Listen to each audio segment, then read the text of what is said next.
생명이란 과연 무엇이겠습니까? 특히 인간의 생명이란 과연 무엇일까요? 생물학자인 폴 러스는 그의 책 생명이란 무엇인가에서 생명을 세포로 설명했습니다. 물리학자인 에르빈 슈레딩거는 생명을 엔트로피, 고분자, 산화, 유전자, 집합체, 기타 등등 물리학적 차원에서 설명했습니다. 그러나 생명을 그렇게 정의한다고 해서 인간의 생명이 다 설명되지는 않습니다. 만약 인간을 세포로만 파악하고 본다면 돼지나 소나 인간이나 별 다를 것이 없습니다. 그러면 인간이 돼지와 같이 살고 있습니까? 아닌 것입니다. 우리는 돼지에게는 없는 문화 그리고 종교가 있습니다. 돼지가 아무리 나이 들어도 새벽기도 하고 싶다고 생각하는 돼지는 없습니다. 소가 아무리 착해도 진리를 알고 구원받고 싶다고 생각하는 소도 없습니다. 그러나 인간은 시시때때로 영혼을 생각하며 진리와 구원을 생각합니다. 무엇을 말해주고 있습니까? 인간은 세포로만 파악할 수 없다는 말입니다. 인간에게는 육체만이 아니라 영혼이 존재하기에 영적인 측면을 빼놓고는 설명할 수가 없습니다. 그렇다면 인간의 생명이란 무엇입니까? 하나님이 창조하신 참으로 신비로운 존재입니다. 신비로운 것은 단지 인간의 생명만이 아닙니다. 또 무엇이 신비로울까요? 최초의 인간인 아담과 하와는 부부로 살았습니다. 그 두 사람은 벌거벗고 지냈지만 부끄러움을 모르고 살았습니다. 순진무구한 행복입니다. 범죄하기 이전에 그들에게는 피차에 숨길 만한 죄나 비밀이 전혀 없었습니다. 그 영혼이 너무 순결하여 알몸이지만 부끄러움을 전혀 느끼지를 못했습니다. 참으로 아름답고 행복한 부부의 모습입니다. 그런데 이런 아름다움이 깨지게 되었습니다. 간교한 뱀이 하와에게 접근했습니다.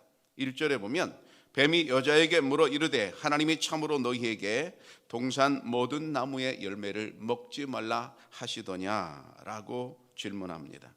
뱀은 이 질문을 통해서 진실과 허위를 적당하게 섞습니다. 그리고 교묘하게 하와에게 말을 겁니다. 하와는 이 뱀의 말 속에서 진실이 무엇이고 허위가 무엇인지 구분하지 못했습니다. 진실이 있으니 허위는 그냥 작은 일로 여기고 말았습니다.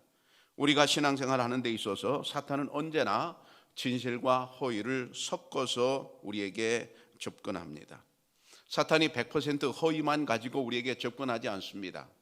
또 반면 사탄은 100% 진실만 가지고 우리에게 접근하지도 않습니다. 사탄의 말은 언제나 진실이 있습니다. 전혀 없는 것이 아닙니다. 사탄의 말은 근거가 있습니다. 다시 말하면 말이 된다 이 말입니다. 사탄의 말은 팩트가 있습니다. 바로 우리는 그것에 넘어지기 쉽습니다.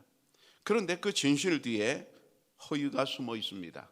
사탄은 그렇게 묻지요.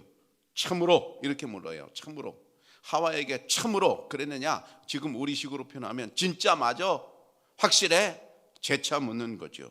여러분 우리가 사람들하고 대화를 하다가 누가 재차 확실하냐고 물으면 진짜냐고 물으면 주춤하게 마련입니다. 바로 그 점을 활용한 것이지요.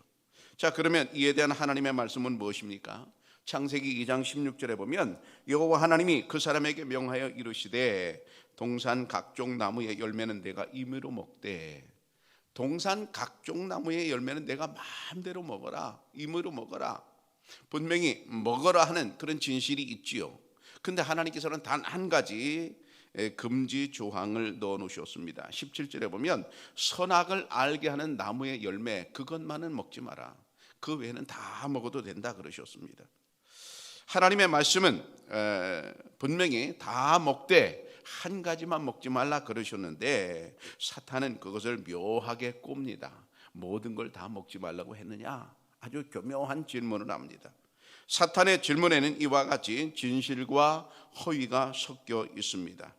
이 말에 이 질문에 하와는 혼란을 겪게 되었습니다. 도대체 무슨 말이 맞는 거지? 진실은 뭐야? 바로 이겁니다. 우리가 세상 살다 보면 정답이 무엇인지 헷갈릴 때가 있습니다. 뚜렷한 정답이나 선명한 대답이 없을 때 우리 인간은 혼란스럽습니다. 이 틈을 타서 사탄은 아주 결정적인 한 방을 날립니다. 4절에 보면 뱀이 여자에게 이르되 너희가 결코 죽지 아니하리라. 이제 본격적으로 하나님의 말씀을 의심하게 만들어 버립니다. 이쯤 되니까 하와는 아무래도 이렇게 생각했을 것입니다. 어라? 하나님의 말씀이 맞나? 사탄의 말이 맞나? 도대체 뭐가 맞는 거지? 도대체 뭐가 진실이지? 창세기 2장 17절에 보면 선악을 알게 하는 나무의 열매는 먹지 말라. 분명히 하나님께서 그러시고 그 다음에 내가 먹는 날에는 반드시 죽으리라. 하나님 반드시 죽는다고 했는데 사탄은 아니다. 반드시 결코 죽지 않는다.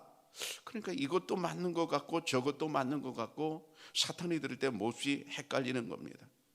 이런 혼란한 과정을 한번 거치게 되니까 변하는 게 한 가지 생겼습니다. 그게 뭐냐면 3장 6절에 여자가 그 나무를 본즉 먹음직도 하고 보암직도 하고 지혜롭게 할 만큼 탐스럽기도 한 나무인지라 여자가 그 열매를 따먹고 자기와 함께 있는 남편에게도 주매 그도 먹은지라 그랬어요. 그런 혼란을 겪은 다음에 변하는 게 있었는데 그 변하는 게 한마디로 딱 나옵니다. 보암직도 하고라는 말입니다. 이 보암직도 하고라는 말이 뭡니까? 풀어 얘기하면 보는 눈이 변했다는 겁니다. 전에는 그렇게 보이지 않았는데 사탄의 말을 듣고 보니까 그럴싸하게 보이기 시작했다는 말입니다. 여러분, 그럴싸하다는 말이 뭘까요? 보기에 꽤 번듯하고 훌륭하다, 그렇다고 여길만하다. 사탄의 말이 번듯하고 훌륭하게 들리기 시작했다는 말입니다. 보는 눈이 변했다는 거지요. 자꾸만 그렇게 보인다는 말이요. 여러분, 생각하면 할수록 자꾸만 사탄의 말이 믿어진다는 거지요. 사탄의 말이 진리인 것처럼 들린다는 거지요. 여러분, 누구의 말이 들린다고요? 사탄의 말이 들린다는 겁니다. 그러면 뒤집어 보면 뭡니까? 하나님의 말씀은 안 들린다는 겁니다. 그 사탄의 질문이 있기 전까지는 하나님의 말씀이 진리인 것처럼 진리로 들었습니다. 그리고 그것이 믿어졌습니다. 달콤했습니다. 그런데 이제는 사탄의 말이 달콤하게 들리는 겁니다. 이걸 조금 더 자세히 보면 이 보암직도 하고라는 말을 원어로 보면 이렇게 써 있는데요. 라의 나임입니다. 제가 왜 이 어려운 글자를 이렇게 적어놨는가 하면 우리 실생활에서 고급스럽게 사용할 수 있겠다 싶어서입니다. 고급스럽게 사용할 수 있겠다. 한번 따라해 볼까요? 라의 나임. 자, 말 자체가 좀 부드럽지요? 달콤하지요? 라의 나임입니다. 뭔가 좀 있어 보이는 단어지요, 그죠? 네. 라의 나임이라는 것은 사탄의 말에, 사탄의 유혹에 빠져서 지금부터는 사탄의 말이 더 크게 들린다는 말입니다. 그게 라의 나임이에요. 라의 나임에 빠진 사람들은 교회는 오지만 설교가 귀에 들어오지 않습니다. 사탄의 말이 귀에 더 잘 들어옵니다. 라의 나임에 빠진 다음부터는 사탄의 말이 더 믿어집니다. 그게 더 달콤해 보입니다. 그게 더 재미있습니다. 그게 더 진리 같습니다. 여러분, 무엇이 진리입니까? 하나님의 말씀이 진리인 줄로 믿습니다. 그런데 라의 나임에 빠지면 그렇지 않습니다. 하나님의 말씀은 그저 그렇게 생각하고 부정적인 말, 사탄의 말이 훨씬 더 크게 자기 귀에 들려옵니다. 이렇게 해서 결국 하와는 그 선악을 알게 하는 나무의 열매를 따먹고 남편에게도 주었다 그랬어요. 하와는 누굽니까? 뱀의 꾀임에 빠져 우리 인간을 고난과 죽음에 몰아넣은 사람입니다.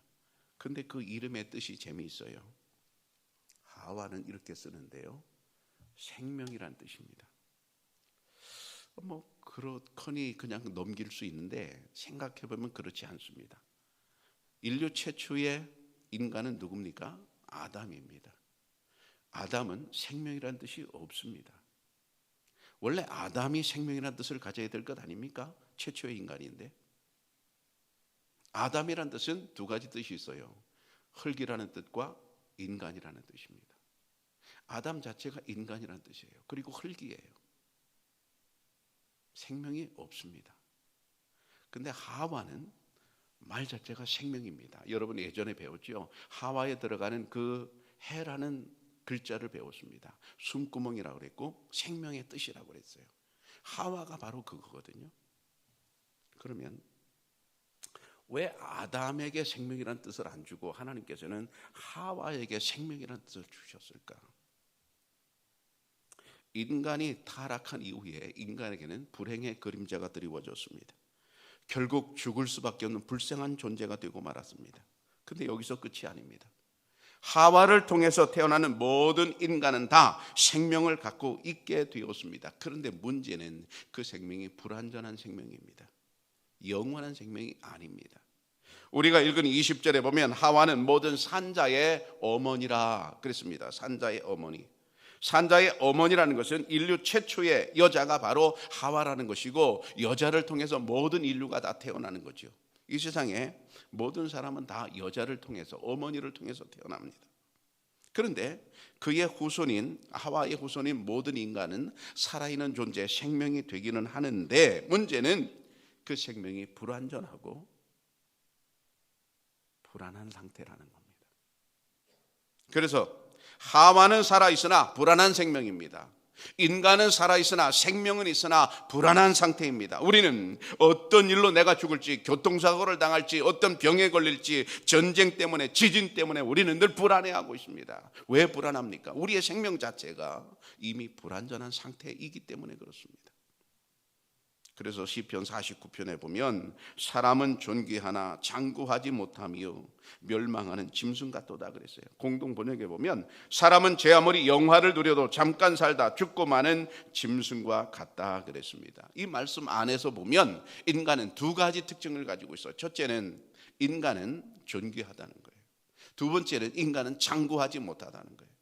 인간이 존귀하다는 것은 다른 동물들과 다른 피조물과 달리 인간은 하나님께서 창조하실 때 하나님의 형상, 영혼이라는 것을 인간에게 주셨습니다.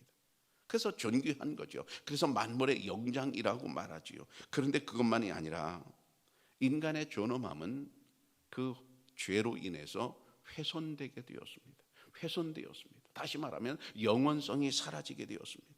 그래서 이 세상에서는 인간이 대단한 존재로 태어났지만, 그러나 나그네 인생이 되고 말았습니다. 그 다음에 주님은 이렇게 성경에서 말씀하세요. 멸망하는 짐승 같도다. 참 비참한 거죠. 멸망하는 짐승 같도다. 죽음 하나만 딱 놓고 볼 때 인간의 죽음과 돼지의 죽음은 전혀 차이가 없습니다. 죽음 하나만을 놓고 볼 때 여러분, 짐승보다 인간의 죽음이 더 나을 것은 전혀 없습니다. 보이지 않습니다. 뭐가 보입니까? 아무것도 보이지 않습니다. 돼지가 죽는 것과 인간이 죽는 것, 죽음에 있어서는 차이가 없습니다. 바로 그 말이 멸망하는 짐승 같다는 말입니다. 야고보서 4장 14절에 보면 내일 일은 너희가 알지 못하는도다. 너희 생명이 무엇이냐? 너희는 잠깐 보이다가 없어지는 안개니라. 새 번역에 보면 여러분은 내일 일을 알지 못합니다. 여러분의 생명이 무엇입니까? 여러분은 잠깐 나타났다가 사라져버리는 안개에 지나지 않습니다. 그랬어요. 여러분, 죽음 앞에 우리는 모두 안개입니다. 언젠가는 이 땅에서 사라져버릴 존재가 아니겠어요? 어느 인간이라도 죽음에서 자유로울 수 있는 인간은 아무도 없습니다. 육적으로 우리는 죽음을 극복할 방법이 전혀 없습니다. 불로초를 먹으면 영생할 수 있습니까? 그렇게 노력한 왕이 있었지만 소용없었습니다. 어떤 약을 먹으면 우리가 영생할 수 있습니까? 그런 약은 세상에 없습니다. 의술이 아무리 발달해도 인간을 천년 만년 살게 할 의술은 없습니다. 컴퓨터가 굉장히 유능하지만 컴퓨터에서 우리를 영생하게 하는 방법을 찾을 수 없습니다. 돈이 억만금을 가져도 우리가 영생할 수 없습니다. 권력을 대단하게 많이 가져도 우리는 영생할 수 없습니다. 어떤 것도 죽음을 막을 수는 없는 것입니다. 그렇다면 인간에게는 소망이 전혀 없는 것입니까? 그럼 우리는 절망하고 마는 것입니까? 아닙니다. 육적으로는 해결할 방법이 없지만 영적으로는 해결할 방법이 있습니다. 바로 여기에 하나님의 신비가 숨어 있는 것입니다. 아담과 하와가 범죄하고 나서 하나님께서는 아담과 하와를 에덴에서 살지 못하게 하셨습니다. 그곳에서 쫓아내십니다. 그런데 하나님께서 쫓아내시는 이유가 뭡니까? 22절에 나옵니다. 생명나무의 열매를 따먹고 영생할까 염려해서 쫓아내셨습니다. 여기서 우리는 궁금한 게 있어요. 인간이 생명나무의 열매를 따먹고 영생하면 좋은 것 아닙니까? 안 죽고 영원히 살면 좋은 것 아닙니까? 그런데 왜 하나님은 그 좋은 것을 막으셨을까요? 아담과 하와는 하나님께서 처음 창조하실 때 하나님께서 그 속에 주신 선을 행할 능력이 있었습니다. 그런데 선악과를 따먹음으로 인해서 이제 악에 대해서 알게 되었고 악에 대해서 익숙하게 되었습니다. 시간이 지나면서 점차 선을 행하는 일에는 점차 무능하게 되고 악을 행하는 일에 대해서 점점 더 능숙하게 되었습니다. 인류의 불행은 커져만 가게 되었습니다. 이런 불안하고 불안한 상태에서 영원히 사는 것, 그것은 결코 바람직한 것이 아니었습니다. 범죄로 인한 불행한 삶은 계속되어서는 안 되는 것이었습니다. 그래서 하나님께서는 에덴 동산에서 그들을 쫓아내시고 결국 인간이 죽게 만드셨습니다. 예를 들면 이런 거죠. 제가 차 운전을 하면서 언제나는 아니지만 가끔 생각나는 게 있어요. 내가 시동 딱 걸다가 이 차가 급발진하면 나는 어떻게 할까? 어떻게 할까? 아무리 생각해봐도 방법이 있습니까? 없습니까? 방법 없습니다. 시동을 딱 거는데 급발진, 그냥 RPM이 빵 하고 올라가면 차가 막 앞으로 그냥 가는 겁니다. 그럼 TV에서 보면 박치기 하는 걸 보면 막 주유소도 갖다 들이받고 마트도 갖다 들이받고 막 전봇대도 들이받고 낭떠러지 떨어지고 급발진하면 이게 방법이 없잖아요. 브레이크가 잡힙니까? 시동을 끈다고 시동이 꺼집니까? 안 되거든요. 이게 급발진이거든요. 그러면 급발진해서 미친 듯이 달려가는 차를 타고 있는 사람이라면 어떻게 하는 게 가장 좋을까요? 당연한 거지만 차를 세우는 거지. 세울 방법은 없지만 차를 세우는 게 가장 좋은 거죠. 하나님께서는 범죄로 인해 불행의 길을 가고 있는 인간의 길을 금지하시고 중단시키시고 쫓아내셨습니다. 그게 하나님께서 에덴 동산에서 인간을 쫓아내신 이유입니다. 자, 그러니까 뒤집어 본다면 하나님께서 에덴 동산에서 아담과 하와를 쫓아내신 것은 그 자체가 이미 사랑입니다. 에덴 동산에서 죄를 지은 상태로 병든 상태로 영원히 산다는 것은 저주입니다. 여러분, 우리가 내가 병이 들었어요. 근데 영원히 살아요. 그건 저주입니다. 죽는 게 구원입니다. 이렇게 인간이 죄를 지음으로 인해서 에덴 동산과는 이제 결별하게 되었습니다. 그런데 그것으로 끝이 난 것입니까? 아닙니다. 하나님께서는 사람을 에덴 동산에 쫓아내시고 그룹들과 두루 도는 불칼을 두어서 생명나무의 길을 지키게 하셨다 그랬어요. 생명나무의 길을 지키게 하셨다. 여러분, 지키게 하셨다는 의미가 무엇입니까? 회복할 기회가 있다는 거예요? 없다는 거예요? 있다는 겁니다. 하나님은 에덴을 완전히 없애버리신 것이 아닙니다. 생명나무의 길은 여전히 존재한다는 것입니다. 그러면 그 길은 어떻게 갈 수 있는 길입니까? 예수님을 이 땅에 보내신 곳으로 길을 여셨습니다. 요한복음 14장 6절에 보면 예수께서 이르시되 내가 곧 길이요 진리요 생명이니 나로 말미암지 않고는 아버지께로 올 자가 없느니라 하셨습니다. 예수님께서 내가 곧 생명이라 하시는 말씀을 딱 띄워놓고 한번 생각해 보세요. 내가 생명이라. 예수님 마인드 속에, 예수님 머릿속에는 여러분 무슨 그림이 그려져 있을까요? 바로 에덴 동산입니다. 에덴 동산에서 아담과 하와가 죄를 지음으로 하나님께서 생명나무의 길을 막아놓으셨잖아. 지키게 하셨잖아. 그런데 봐라, 이제 하나님이 나를 보내셔서 그 생명나무의 길을 가게 하셨다. 바로 내가 그 생명이다. 그 다음에 앞에 이렇게 말씀하세요. 내가 곧 길이요. 여러분, 이 길은 무엇일까요? 우리가 예수님 믿고 올바르게 사는 길도 되고 성공의 길도 다 될 수 있지만 더 정확하게는 이 길이 무슨 길일까요? 생명나무로 가는 길입니다. 예수님께서 내가 길이요 말씀하셨을 때 죄로 인해 죽을 수밖에 없는 인간이 살 길이 생겼다는 거예요. 생명나무의 그 길로 갈 길이 생겼다는 거예요. 누구를 통해서? 바로 예수 그리스도를 통해서. 예수님은 길이십니다. 어떤 길이십니까? 생명나무의 길이십니다. 우리가 죄를 용서받고 가는 영원한 나라의 길인 줄로 믿습니다. 지금 우리 지역을 통과하는 고속도로가 건설 중에 있습니다. 이름하여 제2 서해안 고속도로가 건설 중에 있어요. 저는 그 길을 낼 때에 제가 너무 몰라가지고 무식해가지고 그냥 산을 깎고 도로를 그냥 내면 또 다리를 내고 포장을 하면 그냥 고속도로가 되는 줄 알았어요. 그래서 이제 우리 교회 그거에 대한 전문가가 계십니다. 조동일 집사님 계신데 기술사거든요. 그 신방 가서 질문을 했어요.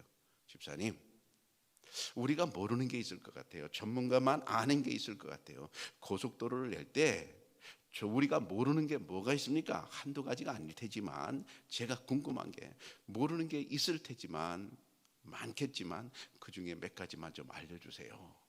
저도 비밀을 알고 싶어서 질문했어요.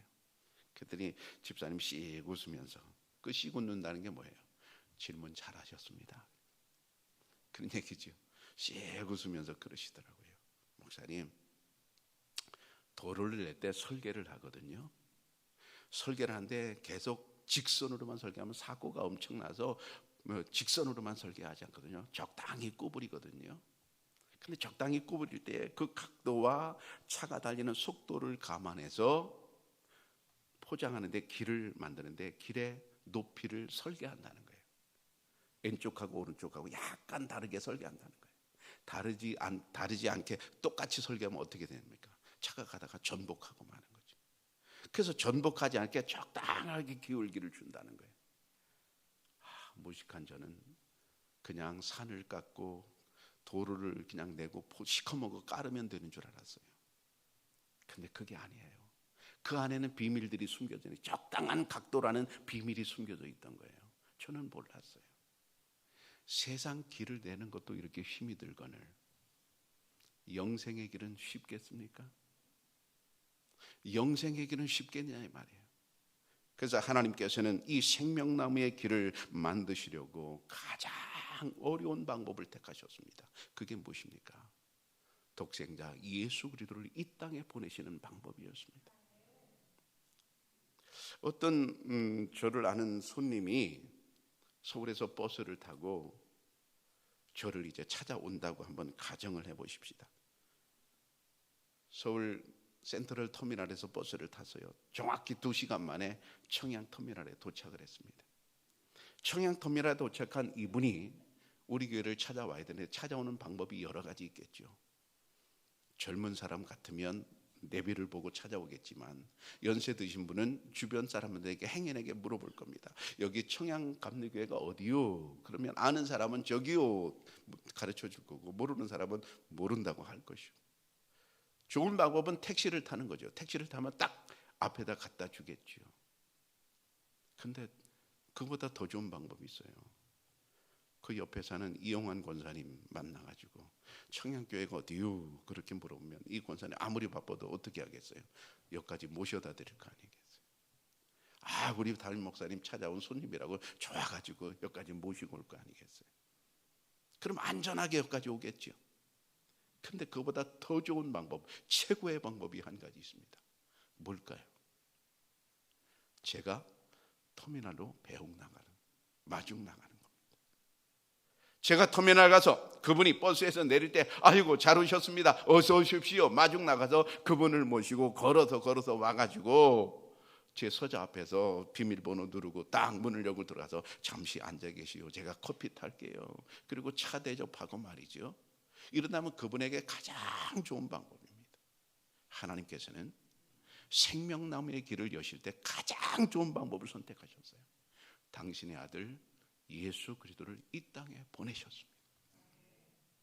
그리고 예수님을 믿는 사람은 예수님께서 우리가 이 세상 떠나갈 때 예수님께서 직접 오셔서 우리를 손잡아 주님의 나라로 인도하시는 줄로 믿습니다. 천국의 주인은 하나님이십니다. 우리를 그곳으로 인도해 주시는 분도 하나님이신 줄로 믿습니다. 가장 편안하게 인도해 주실 예수 그리스도이십니다. 하나님은 그 영원한 하나님의 나라를 누가 어떻게 들어가게 하십니까? 성경에 기록되어 있어요. 나로 말미암지 않고는 아버지께로 올 자가 없다 그러셨어요. 예수 그리스도를 통하지 않고는 어느 누구를 통해서도 하나님의 나라 생명나무의 길을 갈 수 없다는 말입니다. 우리는 예수님 때문에 새 생명을 얻었고, 새 생명을 얻은 이 사람들은 누구든지 그 생명나무의 길을 걷고 있는 줄로 믿습니다. 새 생명을 얻은 찬송을 한번 보십시오. 436장인데요 가사가 이렇습니다. 나 이제 주님의 새 생명 얻은 몸, 옛 것은 지나고 새 사람이로다. 그 생명 내 마음에 강같이 흐르고 그 사랑 내게서 해같이 빛난다. 영생을 누리며 주 안에 살리라. 오늘도 내일도 주 함께 살리라. 주 안에 감추인 새 생명 얻으니 이전에 좋던 것 이제는 값없다. 하늘의 은혜와 평화를 맛보니 찬송과 기도로 주 함께 살리라.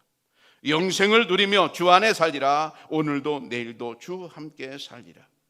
산천도 초목도 새 것이 되었고 죄인도 원수도 친구로 변한다. 새 생명 얻은 자 영생을 누리니 주님을 모신 맘 새 하늘 이로다. 영생을 누리며 주 안에 살리라. 오늘도 내일도 주 함께 살리라. 주 따라가는 길 험하고 멀어도 찬송을 부르며 뒤따라가리라. 나 주를 모시고 영원히 살리라. 날마다 섬기며 주 함께 살리라. 영생을 누리며 주 안에 살리라. 오늘도 내일도 주 함께 살리라. 자, 이 찬송 뭡니까? 새 생명 얻은 사람이, 생명나무의 길을 가고 있는 사람이 너무 좋아서 나에게 새 생명을 주시는 하나님을 찬양하면서 이제 옛날 생각은 싹 버리고 옛 것은 지나고 이제 새로운 마음으로 살아가니까 보이는 것마다 다 아름다움이요, 보이는 것마다 다 행복이 되는 것입니다. 여러분, 우리는 새 생명을 얻은 줄로 믿습니다. 이제 생명나무의 길을 가고 있을 때에 하나님께서 우리의 손을 붙잡아 인도해 주실 줄로 믿습니다. 사랑하는 청양교회 성도 여러분, 우리는 이 세상에 살아있는 존재이지만 그러나 늘 불안하고 불안전합니다. 영원한 생명의 길이 여기 있습니다. 바로 예수 그리스도이십니다. 예수님께서 십자가에 달리심으로 우리의 모든 죄를 다 담당해 주셨습니다. 그 은혜로 우리는 영원한 생명을 얻었습니다. 우리가 죄사함 받고 생명나무의 길을 가게 하신 하나님을 찬양합니다. 기도하겠습니다.